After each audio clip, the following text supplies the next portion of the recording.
இதெல்லாம் ஒரு மூஞ்சியா அப்படின்னு விமர்சனம் எழுதுறாங்க. அந்த மாதிரி ஒரு விமர்சனங்களை எல்லாம் கேட்டு யாரோ ஒருத்தர் ஸ்ப்ரெட் பண்ற நெகட்டிவிட்டி அது பக்கத்துல பாலாவும் கையிட்டு நின்னா காந்தி கண்ணாடிங்கிற படத்துல வந்து ஹீரோவே கிடையாது. படத்துல வந்து பாலா ஹீரோவா, பாலாவோட படமா இது அப்படின்னா பாலாவோட படமே கிடையாது. பாலா ஒரு கதையை தேர்வு செய்ததுல மிஸ்டேக் பண்ணிட்டு என்னோட படம் சரியா ஓடல சரியா. இன்னொரு பக்கம் பாத்தீங்கன்னா அந்த படத்தினுடைய இயக்குனர் பாத்தீங்கன்னா எல்லா பக்கமும் என்னுடைய படத்தினுடைய பேனரை கிழிக்கிறாங்க, என்னுடைய படத்துக்கு ஷோ கொடுக்க மாட்டேங்கிறாங்க. அதாவது என்னன்னா சிவகார்த்திகேயன் போட்டியா நீ வந்துட்டியா, காந்தி கண்ணாடியோட போஸ்டர்ஸ் வந்து சில இடத்துல கிழிச்சதாகவும் எங்களுடைய படங்களுக்கு வந்து பல பேர் வந்து விமர்சனமே பண்ணல அப்படின்னு. அது காரணம் என்ன அப்படின்னா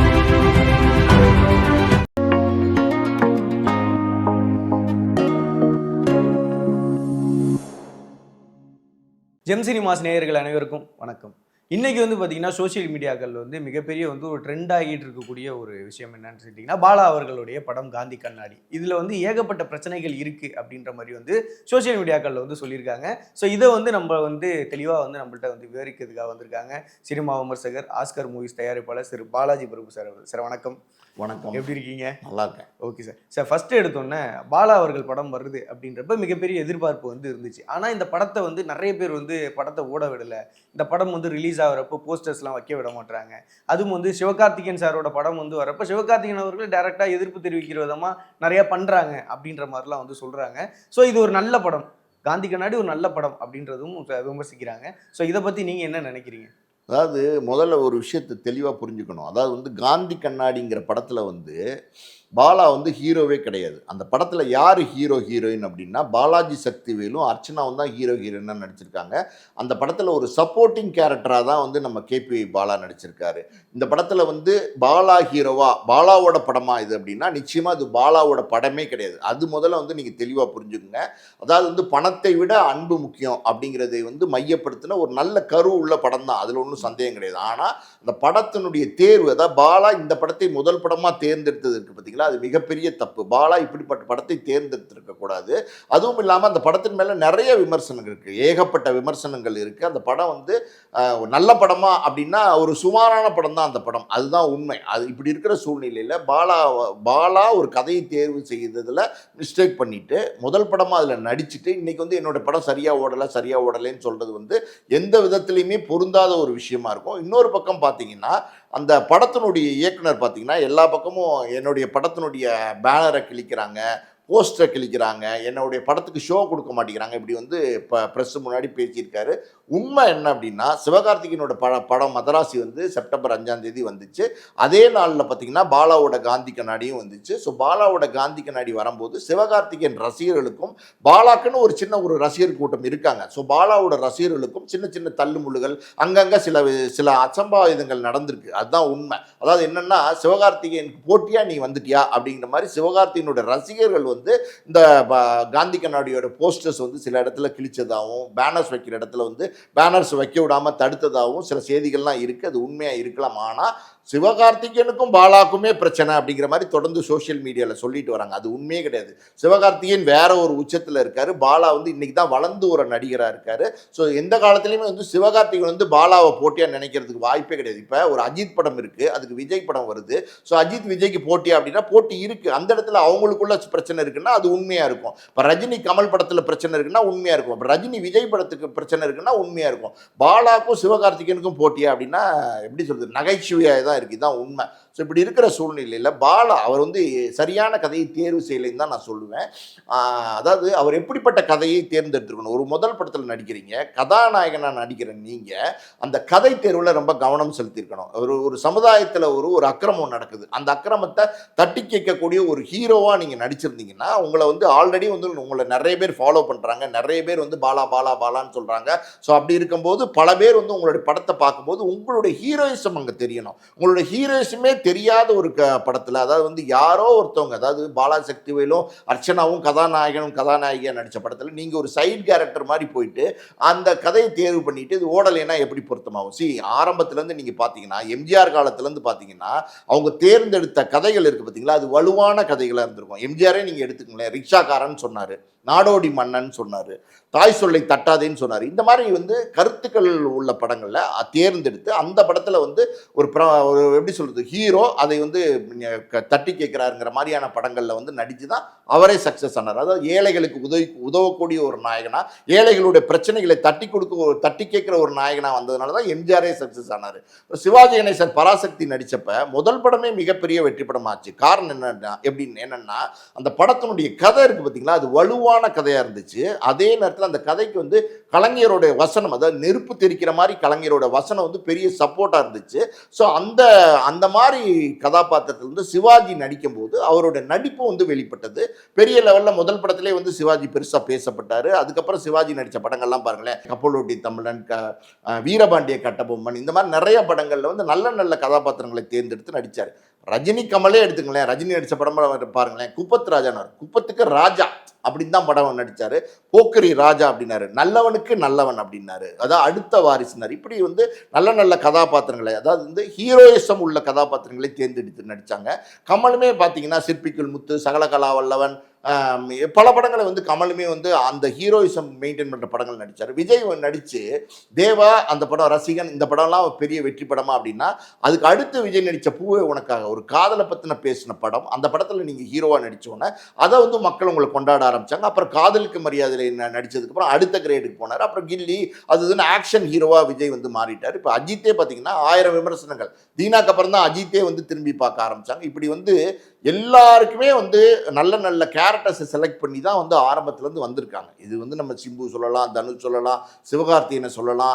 நீங்கள் ஒரு கதாபாத்திரத்தில் தேர்வு பண்ணுற கதாபாத்திரம் அது எப்படி இருக்கணுங்கிறது ரொம்ப முக்கியம். அப்படிப்பட்ட கதாபாத்திரத்தை நீங்கள் தேர்ந்தெடுத்து நடிச்சிருந்தீங்கன்னா தான் உங்களுக்கு அது வெற்றியை கொடுக்கும். நீங்கள் தேர்ந்தெடுத்து நடிக்கலைங்கிறது தான் இங்கே உண்மை. புரியுது உங்களுக்கு?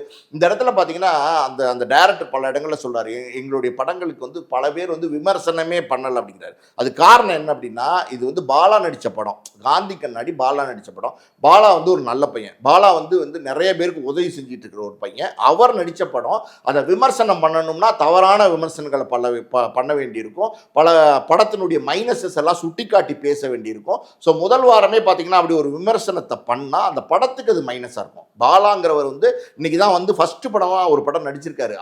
அவருடைய படத்தை மைனஸ் பற்றி சொன்னால் பெரிய லெவலில் அந்த வசூல் பாதிக்கும், பெரிய லெவலில் கூட்டம் போகாமல் போகும். அதனால் பாலா வந்து நல்லா இருக்கணும், பாலாவோட படம் ஓடணும் அப்படிங்கிற ஒரு நல்ல எண்ணத்தில் தான் இந்த வந்து விமர்சனங்களை வந்து பல பேர் வந்து விமர்சனம் பண்ணாமட்டதுக்கு இதுதான் காரணம். இன்னொரு பக்கம் பார்த்தீங்கன்னா சோஷியல் மீடியாவில் நீங்கள் எல்லா பக்கம் பாருங்கள், பாலாவும் சோஷியல் மீடியா பார்க்குறவர் தானே, எல்லாருமே பாருங்கள் பாலாவோட படம் ஓடணும். அதாவது படம் நல்லா இருக்கோ நல்லா இல்லையோ, ஆனால் பாலா படத்தை பார்க்கணும், படம் நல்லா இருக்கும் நல்லா இல்லையோ பாலா படத்தை பார்க்கணும். இப்படி வந்து எல்லாருமே அந்த படத்தை போய் பார்த்துருக்காங்க.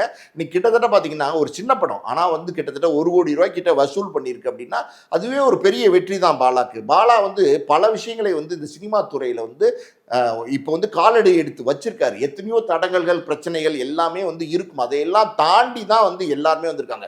ரஜினி வந்து முதல் தடவையாக வந்து பெரிய பாப்புலர் ஆகும்போது ரஜினியை வந்து பைத்தியக்காரன்னாங்க, தெரியுமா உங்களுக்கு?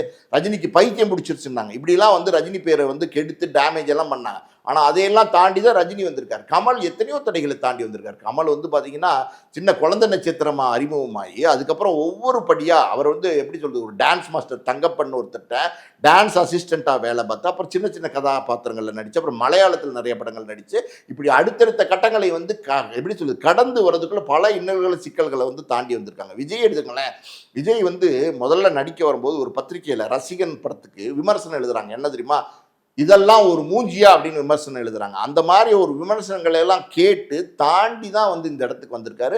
அஜித்தும் பார்த்தீங்கன்னா பல தடைகளை உடைச்சிட்டு தான் இந்த இடத்துக்கு வந்திருக்காரு. ஸோ நீங்கள் ஒரு சினிமா துறைங்கிறது ஒரு பெரிய துறை. அதாவது வந்து கிட்டத்தட்ட பார்த்தீங்கன்னா எத்தனையோ ஜாம்பவான்கள் ஜெயிச்ச மிகப்பெரிய துறைக்குள்ளே நீங்கள் வந்திருக்கீங்க. அப்படி இருக்கும்போது பல தடைகளை வந்து நீங்கள் தாண்டி தான் வர வேண்டியிருக்கும். அந்த தாண்டி வரணுங்கிறத வந்து நீங்கள் புரிஞ்சுக்கணும். முதல்ல இந்த படத்தை பொறுத்த வரைக்கும் அந்த படத்தினுடைய இயக்குனர், அவர் பேர் எனக்கு என்னன்னு தெரியல, அவர் வந்து பார்த்தீங்கன்னா ப்ரெஸ் மீட் நிறைய கொடுக்குறாரு, அப்புறம் மீடியா முன்னாடி நிறைய பேசுகிறாரு. அதில் சொல்கிற விஷயங்கள் என்னென்னா, நீங்கள் சொன்ன மாதிரி போஸ்ட் கிழிக்கிறாங்க, வினைல் வைக்க விட மாட்டேங்கிறாங்க அப்படின்லாம் சொல்கிறார். நான் சொன்னேன்ல, இதெல்லாம் வந்து ரசிகர்களுக்குள்ள ஏற்பட்ட தள்ளுமுள்ளு தானே தவிர சிவகார்த்திகேயனுக்கும் பாலாக்கும் எந்த பிரச்சனையும் இல்லை. ஆனால் இந்த சோஷியல் மீடியா ஃபுல்லாக அவங்க எப்படி வந்து நெகட்டிவிட்டியை ஸ்ப்ரெட் பண்ணுறாங்கன்னா, அதாவது வந்து சிவகார்த்திகேயன் வந்து திட்டமிட்டே வந்து பாலா படத்தை வந்து ஓட விடாமல் பண்ணுறாரு அப்படின்ற மாதிரியான ஒரு நெகட்டிவான ஒரு விஷயத்தை வந்து சோஷியல் மீடியாவில் வந்து அந்த இயக்குனர் வந்து ஸ்ப்ரெட் பண்ணிட்டு இருக்காரு. இது பாலாவும் வந்து கூட நின்று கையை கட்டி நின்று வேடிக்கை பார்க்குறாரு. இது என்ன ஆகும் அப்படின்னா, இந்த நெகட்டிவிட்டி இருக்கு பார்த்தீங்களா, இது வந்து படத்துக்கு முழுசா நெகட்டிவ் ஆயிரும். நான் இன்னொரு உதாரணம் சொல்றேங்க. ஆரம்பத்தில் படம் வந்தப்ப விமர்சனமே யாரும் பண்ண வேணாம்னு சொன்னதுக்கு காரணம் வந்து இந்த படத்தை அடிச்சு பேச வேண்டாம் அப்படிங்கிறதுனால தான் விட்டுட்டாங்க. இன்னைக்கு இந்த மாதிரி தொடர்ந்து நீங்க நெகட்டிவிட்டியை ஸ்ப்ரெட் பண்ணிட்டே இருக்கிறதுனால எல்லாருமே என்ன ஆரம்பிச்சிட்டாங்க, சோஷியல் மீடியால விமர்சனம் பேசி தான்ப்பா ஆகணும், என்ன உண்மைங்கிறத வந்து மக்களுக்கு சொல்லி தான்ப்பா ஆகணும் அப்படிங்கிற மாதிரியான ஒரு மனநிலைக்கு வந்து இப்போ வந்து அந்த படத்தை பற்றின விமர்சனங்களை வந்து என்ன விமர்சனமோ வெளிப்படையான விமர்சனங்களை பல மூத்த பத்திரிகையாளர் வந்து பேச ஆரம்பிச்சிட்டாங்க. படத்தை பற்றி விமர்சனம் பண்ணுறாங்களோ இல்லையோ, இந்த போக்கு தப்பான போக்குங்கிறத விமர்சனம் பண்ணும்போது அந்த படத்தை பற்றியும் பேச வேண்டியது வருது, அந்த படம் சரியில்லாத படங்கிறதையும் சொல்ல வேண்டி வருது. இதெல்லாம் வந்து நடந்துச்சு இன்னைக்கு. சரி, நீங்கள் ஒரு விஷயம் தெரிஞ்சுங்க, அந்த இயக்குனர் அவர் யாருன்னு எனக்கு தெரில, ஆனால் வந்து பார்த்தீங்கன்னா படத்தை நல்லா எடுக்கணும். நீங்கள் படத்தை நல்லா எடுத்தீங்கன்னா அந்த படம் ஆட்டோமேட்டிக்காக ஓடும். எத்தனையோ படங்கள் நம்ம உதாரணம் சொல்லலாம். இப்போ அதாவது வந்து டி ராஜேந்தர் வந்து ஒருதலை ராகம் படம் ரிலீஸ் ஆனால் பார்த்தீங்கன்னா ஏகப்பட்ட கேலி கிண்டல். யார் அது தாடி மீசியமா கச்சா முச்சான்னு ஒருத்தன் வந்து நம்ம ஆடுறான் பாடுறான் அப்படி தலையை முடிய கோதி விடுறான் அப்படிங்கிறான், டயலாக்னா அடுக்கு மொழியில் பேசுகிறான், எவன் அது அப்படின்னாங்க. ஆனால் படம் நல்லா இருந்துச்சு. அடுத்தடுத்து பார்த்தீங்கன்னா தியேட்டர் ஃபுல்லாக ஆரம்பிச்சிச்சு. ஒருதலை ராகம்லாம் பார்த்தீங்கன்னா அதனுடைய ஓட்டத்தை நிறுத்தவே முடியல. ஒரு வருஷம் பார்த்தீங்கன்னா நான் ஸ்டாப்பாக ஓடிச்சு. அப்படி ஓடின படங்கள்லாம் உண்டு. இப்போ சேது படமே எடுத்துங்களேன், பாலா நடித்த படம், பாலா எடுத்த படம், விக்ரம் நடித்தார். அந்த படம்லாம் பார்த்தீங்கன்னா எனக்கு தெரிஞ்சு நான் வந்து ஃபஸ்ட்டு டே வந்து ஒரு ஈவினிங் ஷோ பார்க்குறேன். தியேட்டரில் ஒரு 20-30 பேர் கூட இல்லை. ஆனால் அடுத்தடுத்து ஓடி அந்த படம் வந்து மிகப்பெரிய வெற்றி படம். அதாவது வந்து பாலாக்கும் பெரிய வாழ்க்கை கொடுத்துச்சு, விக்ரமுக்கும் பெரிய வாழ்க்கை கொடுத்துச்சு. இன்னைக்கு வரைக்கும் பார்த்தீங்கன்னா இண்டஸ்ட்ரியில் வந்து சேது அப்படின்னா ஒரு ட்ரேட்மார்க். அந்த மாதிரி ஒரு படமாக வந்து அது அமைஞ்சிச்சு. இந்த மாதிரி வந்து நிறைய படங்கள் நம்ம உதாரணம் சொல்லலாம். மிஸ்கின் எடுத்த படம் சித்திரம் பேசுதடி, அந்த படம் முதல் படம் பார்த்தீங்கன்னா அந்த கத்தால கண்ணுக்கு அந்த பாட்டு இருக்கு இல்லையா, அந்த படம் பார்த்தீங்கன்னா ஃபஸ்ட்டு வீக் ரிலீஸ் ஆகி தியேட்டரில் கூட்டமே கிடையாது. அந்த படமே 4 நாளில் தூக்கிட்டாங்க. எல்லா தியேட்டர்லையும் தமிழ்நாடு முழுசாக அந்த படத்தை தூக்கிட்டாங்க. அதுக்கப்புறம் வந்து அந்த படத்தை வந்து நல்லா இருக்குன்னொன்னே அதுக்குள்ளே தூக்கிட்டாங்களே, நல்லா இருக்கு படத்தை வந்து தூக்கிட்டாங்களேன்னு சொல்லிட்டு மறுபடியும் வேற ஒரு விநியோகஸ்தர் வாங்கி ரீரிலீஸ் பண்ணார். ரீரிலீஸ் பண்ணி அந்த படம் வந்து சூப்பர் டூப்பர் ஹிட்டாக ஓடிச்சு. இந்த மாதிரி நிறைய வந்து சரித்திரங்கள்லாம் இருக்குது. இந்த விமர்சனம் அப்படின்ற ஒரு விஷயத்தை வரும்போது நான் ஒரு விஷயத்தை சொல்ல விரும்புகிறேன். என்னென்னா, பத்திரிகையாளர்கள் என்றைக்குமே வந்து நடுநிலையாக பல விஷயங்களை பல படங்களுக்கு விமர்சனம் பண்ணியிருக்காங்க. விமர்சனத்தாலே ஓடின பல படங்கள்லாம் இருக்குது, நல்ல படங்கள். அதாவது மவுத் பப்ளிசிட்டி ரொம்ப முக்கியம். ஆனால் விமர்சனத்தை பொறுத்த வரைக்கும் நியாயமாக தரமாக விமர்சனம் பண்ண பல பத்திரிகைகள், அதாவது ஊடகங்கள் அன்றைக்கி இருந்துச்சு.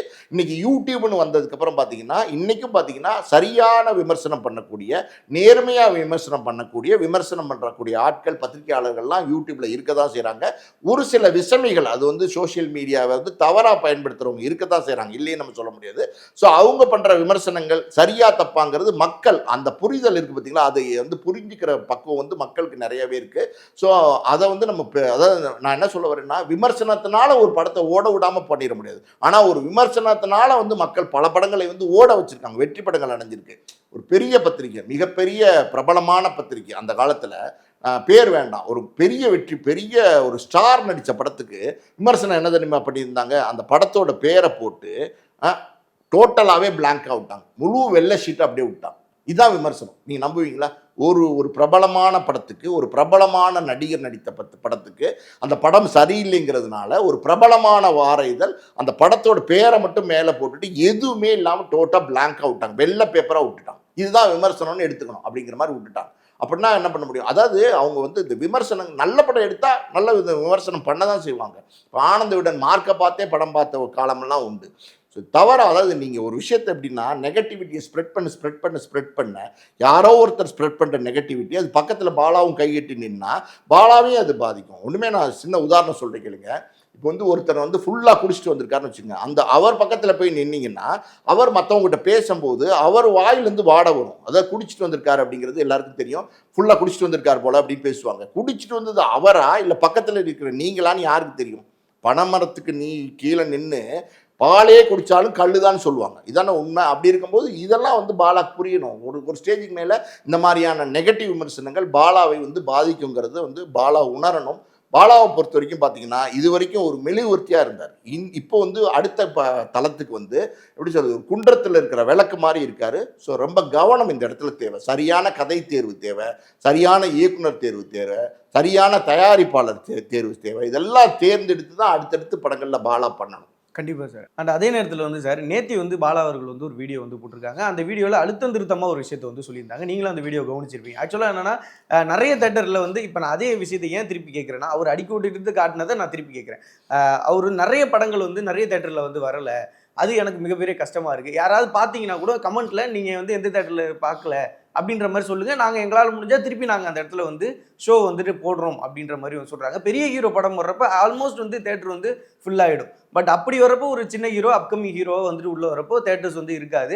பட் இந்த சூழ்நிலை வந்து திட்டமிட்டு கிரியேட் பண்ண விஷயமா? அப்படின்றது தான் சார் கேட்கிறேன். எதுவுமே யாருமே திட்டமிட்டு கிரியேட் பண்ற விஷயம்லாம் கிடையவே கிடையாது. நான் ஒரு விஷயம் சொல்றேன் கேளுங்க. இப்ப மதராசிங்கிறது வந்து சிவகார்த்திகேயன் நடிச்ச படம். சிவகார்த்திகேயன் வந்து இன்னைக்கு தவிர்க்க முடியாத தமிழ் ஹீரோ, முக்கியமான தமிழ் ஹீரோவா சினிமா இண்டஸ்ட்ரியில மாறிட்டாரு. ஸோ அப்படி இருக்கும்போது அவரோட படத்துக்கு ஒரு பெரிய எக்ஸ்பெக்டேஷன் இருந்துச்சு. பெரிய எக்ஸ்பெக்டேஷன் இன்னைக்கும் இருக்கு.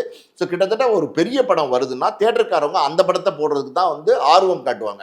காரணம் என்னன்னா, தியேட்டர்லாம் பார்த்தீங்கன்னா, இன்னைக்கெல்லாம் பார்த்தீங்கன்னா, தியேட்டர் தொழில்லாம் டோட்டலா நொடிச்சு போச்சு. இன்னைக்கு வர்ற படங்கள்லாம் பாருங்களேன், வாரத்துக்கு 8 படம் வருது, வாரத்துக்கு 10 படம் வருது, வாரத்துக்கு 12 படம் வருது. ஆனா எந்த படமாவது பேர் சொல்ற படமா, எந்த படமாவது ஒரு ஒரு ஒரு 4 நாள் 5 நாளாவது ஓடுற படமா இருக்கா அப்படின்னா இல்ல. தரம் தாழ்ந்த படங்கள் நிறைய நிறைய படங்கள் வந்துருச்சு.